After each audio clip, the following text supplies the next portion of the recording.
media has always invited awe and derision, both at the same time. Sample some famous lines. All news is lies and all propaganda is disguised as news. Here's another one. If you do not read the newspapers, you're uninformed. If you read them, you're misinformed. Well, today we lament the loss of the media's credibility, but the fact is that it has often been questioned in the past too. The line between news and propaganda is a fine one.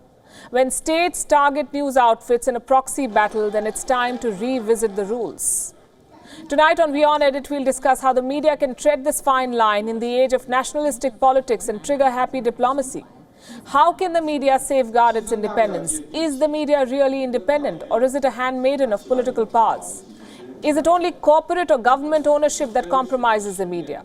Or do obvious political biases play a role? There's a lot of ground to cover. As always, we'll start with some figures.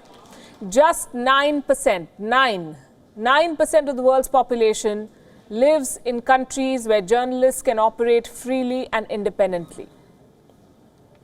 This is according to a report by Reporters Without Borders. In the rest of the world, 91% of the global population, strongmen are rising and press freedoms are eroding. Media outlets face an existential crisis, both in monetary and moral terms. It's a very tough balancing act, I can tell you. If you do not question the powers that be, you're not doing your job. If you criticize them, you lose access, or in extreme cases, your license to operate. Let me give you some examples of how leaders around the world tackle the press. 2 years ago, Thailand's Prime Minister found a new way to dodge tricky questions from the press. He installed what you see here, a cardboard cutout at a press conference. 3 years back, Czech President Milo Zeman waved a mock rifle at journalists at a press conference.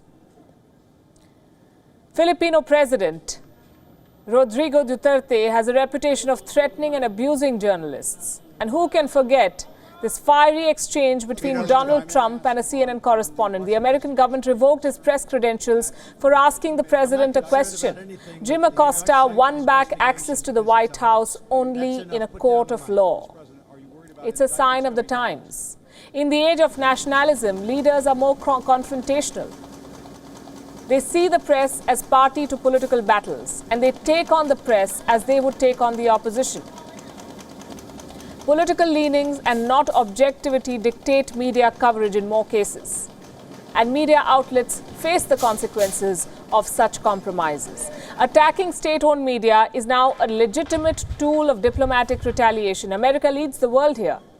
It first declared Russian state media as foreign agents. Now it is targeting Chinese organizations. The Trump administration says it is cracking down on propaganda machinery of rival states. There is some merit to that argument.